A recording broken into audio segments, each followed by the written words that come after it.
Hello मित्र नमस्कार। मोर नाम पीताम्बर त्रिपाठी। मु एक ज्योतिषज्ञ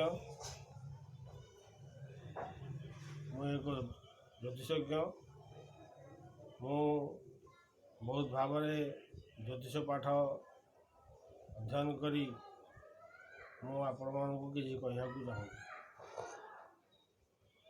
मोर ओडिशा भाई बंधुगण मैंने ओडिशार भाई बंधुगण मैंने एवं मोर सहपाठी एवं मोर सहकर्मी बंधुगण मु शुभेच्छा जनाऊँगी एवं मो गुरुजन मान को आशीर्वाद गुरुजन मान आशीर्वाद ग्रहण ये जो मुझे तैयारी करी जो स्पीकर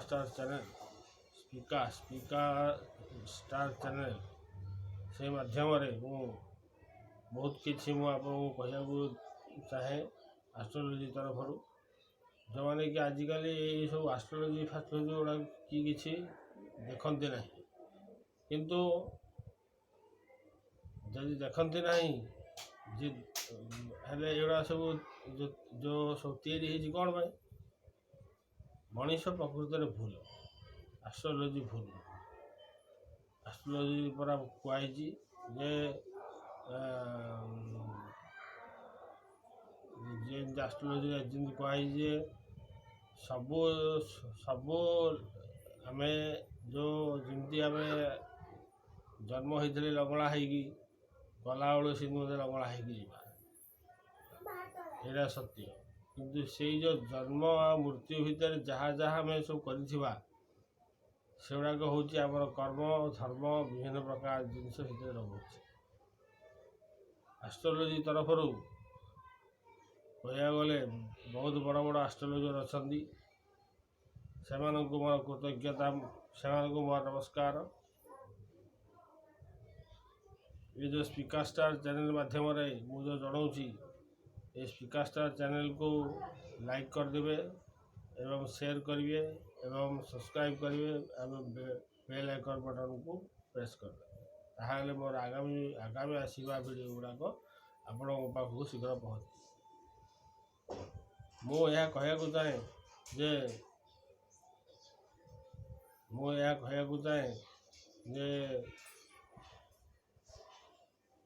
प्रथम भाव आरंभ करी द्वादश भाव पर्यंत जो सब अनुसरणी जो सब प्रक्रिया सब होची समस्त भिन्न भिन्न भिन्न भिन्न अटे कहीं भिन्न भिन्न अटे ना कहीं भिन्न भिन्न अटे जेहेतु कि पाखे यही सब प्रकार जिनस ना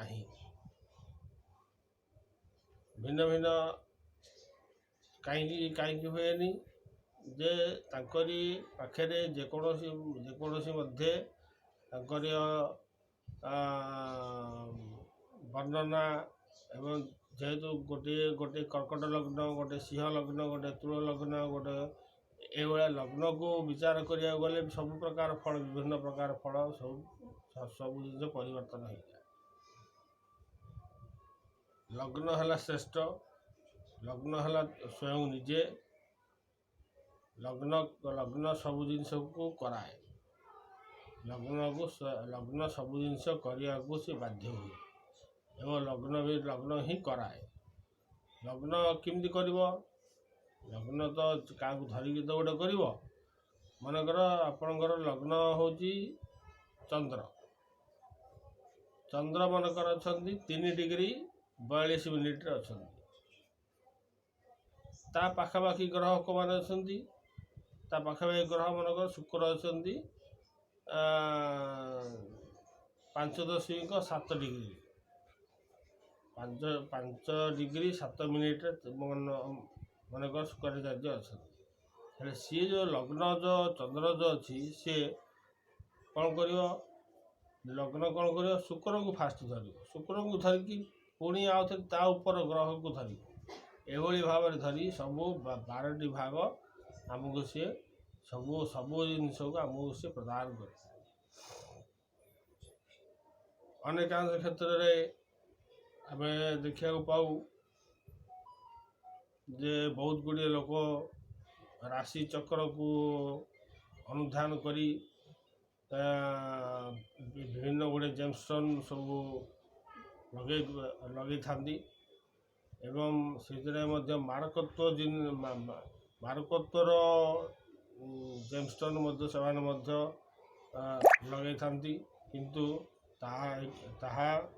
ତାହା ନୁହଁ। ଜେମ୍‌ଷ୍ଟୋନ୍ କ'ଣ କରେ ନା ସେଇ ଗ୍ରହର ବଳଟାକୁ ଆହୁରି ଅଧିକ ବଢ଼େଇ ଦିଏ ଏବଂ ମଣିଷକୁ ସେଇ ସଦୃଶ ସିଏ କରେଇ ଦିଏ। ଜେମ୍‌ଷ୍ଟୋନ୍ ଏଭଳି ଭାବରେ କହିବାକୁ ଗଲେ ଜେମ୍‌ଷ୍ଟୋନ୍‌କୁ ବହୁତ କିଛି ଭାବରେ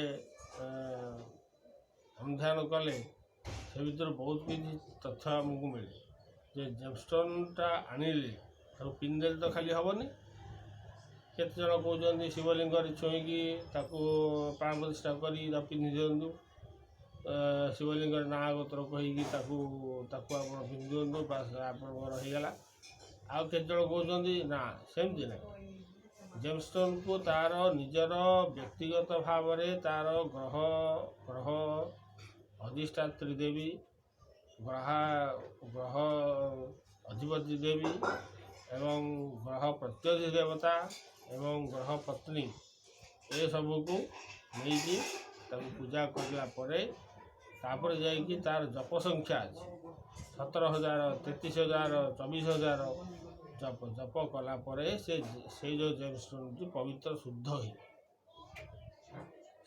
ସେଇ ଜେମ୍‌ଷ୍ଟୋନ୍‌ଟିକି ଯଦି ଆପଣ ପିନ୍ଧିବେ ତାହେଲେ ଆପଣଙ୍କର ଯେକୌଣସି କାର୍ଯ୍ୟରେ ଆପଣ ଯିବେ ଜୟଯୁକ୍ତ କରିବେ।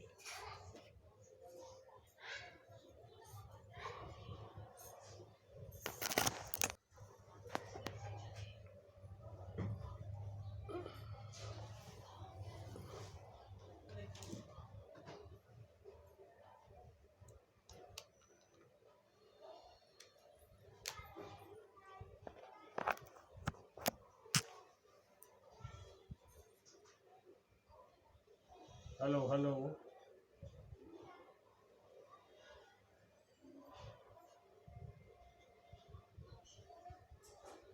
ପ୍ରକୃତରେ ଦେଖିବାକୁ ଗଲେ ଆମେ ସଂସାର ମଧ୍ୟରେ ଯେଉଁ ରହିଛେ ବିଡ଼ମ୍ବନା ଭିତରେ, ସେ ବିଡ଼ମ୍ବନା ଭିତରେ ବହୁତ କିଛି ଲୋକ ବହୁତ ପ୍ରକାର କର୍ମ କରନ୍ତି। କିଏ ରିକ୍ସା ଚଲାଏ, କିଏ ହୋଟେଲ ଚଲାଏ, କିଏ ପାନ ଦୋକାନ କରିଛି, କିଏ ବଡ଼ ଅଫିସର ମଧ୍ୟ ହେଇଛି, କିଏ ଯାଇକି ଧାନ କିଆରିରେ କିଏ ଯାଇକି ଚାଷ କରୁଛି, କିଏ କେଉଁ ପ୍ରକାର କର୍ମ ସବୁ କରୁଛି। ଏ କର୍ମ ଭିତରେ ଦେଖିବାକୁ ଗଲେ କର୍ମ ପ୍ରଧାନ ଗ୍ରହ କିଏ ନା ଶନି ହେଉଛନ୍ତି କର୍ମ ପ୍ରଧାନ ଗ୍ରହ। ଏବଂ ଆକୁ ଆମେ ନ ଭୁଲି ପାରି ଆକୁ ଆମେ ସରଳ ଭାବରେ ବୁଝିବାକୁ ଗଲେ ଆମେ ତାକୁ ପାଇପାରିବା ଯେ ଶନି ମହାଗ୍ରହ ଏକ ଅତି ନିଷ୍ଠୁର ଗ୍ରହ ସତ, କିନ୍ତୁ ସିଏ ଆମକୁ ସେ କର୍ମ ପ୍ରଦାନ କରନ୍ତି। ତେଣୁକରି ତାକୁ ଆମେ ଆଡ଼େଇ ପାରିବା ନାହିଁ। ଶନି ଗୋଟେ କ'ଣ ନା ବହୁତ ସିଏ ହାର୍ଡ଼, ମାନେ ଯେଉଁ ଜିନିଷଟି ଆମକୁ କୋମଳତାରେ ମିଳୁଥିବ ସେଇ ଜିନିଷଟି ସିଏ ବହୁତ ହାର୍ଡ଼ରେ ସେ ଜିନିଷଟା ଦେବ। ମାନେ ହାର୍ଡ଼ରେ ମାନେ କ'ଣ ନା, ଦେଖ ଯଦି ଗୋଟେ ପାମ୍ପଡ଼ଟି ଏବେ ସେକା ହେଇଗଲା ପରେ ସିଏ ବହୁତ ହାର୍ଡ଼ ହେଇଯାଇଛି, ତାକୁ ଯେତେବେଳେ ଆଣିକି ଆମେ ଖାଇବା ତାହେଲେ ସେଇଟା ଭଲ ଲାଗେ।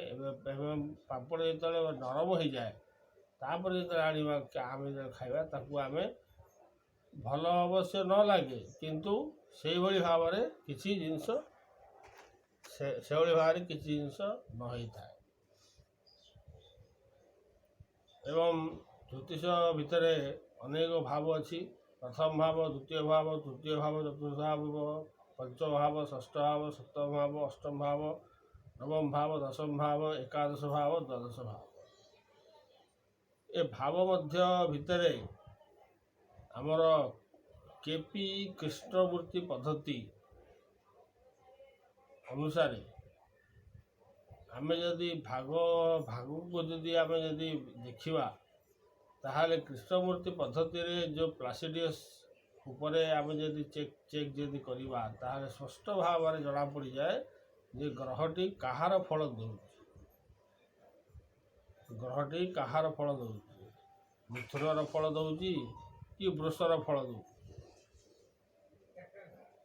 ଏବଂ ତାର ପ୍ରମିସ୍ ସେ ଯେଉଁ ପ୍ରମିସ୍ କରିଛି ଯେ ସପ୍ତମ ଭାବର ସ୍ୱାମୀ କିଏ, ସପ୍ତମ କସ୍ପ ବୋଲି ତାକୁ କୁହନ୍ତି, କସ୍ପଲ ଚାର୍ଟ ବୋଲି କୁହନ୍ତି। ଏ ଯେଉଁ ସପ୍ତମ ଭାବର କସ୍ପଲ ଚାର୍ଟରେ ଯେଉଁ ଗ୍ରହ ନିହିତ ଅଛନ୍ତି ସିଏ କ'ଣ ସିଏ ଚାହୁଁଛି। ଯଦି ସେ ଯଦି ବିବାହ ପାଇଁ ଯଦି ସେ ଯଦି ଉପଯୁକ୍ତ ଯଦି ହେଇଥାଏ ତାହେଲେ ସିଏ ଅତ୍ୟନ୍ତ ଶୀଘ୍ର ସେ ବିବାହ ତାର ଘଟିବ। ଯାହା ଥିବ, ଭଲ ଥିବ, ଖରାପ ଥିବ, ଲେଟ୍ ଥିବ, ବିଳମ୍ବ ଥିବ, ଯାହା ବି ଥିଲେ ସପ୍ତମ ଭାବକୁ ଦେଖାଯାଏ। କସ୍ପ କୁଣ୍ଡଳୀ ଗୋଟେ ଅଛି ଅଲଗା ଏବଂ ଭାବ କୁଣ୍ଡଳୀ ଗୋଟେ ଅଛି ଅଲଗା। କସ୍ପ କୁଣ୍ଡଳୀ ହେଉଛି କୃଷ୍ଣମୂର୍ତ୍ତି ପଦ୍ଧତିରେ ଏଇଟା ତିଆରି ହେଇଛି, ଯେଉଁଟାକି ପ୍ରମୁଖ ଭାବେ ଦେଖିବାକୁ ଗଲେ ପୁରା ସଠିକ୍ ଭାବରେ ସବୁ ଜିନିଷକୁ ଆମେ ଡିକୋଡ଼ିଂ କରିପାରୁ। କୃଷ୍ଣମୂର୍ତ୍ତି ପଦ୍ଧତିରେ ପ୍ରଥମ ଭାବର କସ୍ପ ଯିଏ ଅଛି ତାର ନକ୍ଷତ୍ର ସ୍ୱାମୀ, ତାର ମନେକର ଏବେ କୃଷ୍ଣମୂର୍ତ୍ତି ପଦ୍ଧତିରେ ମନେକର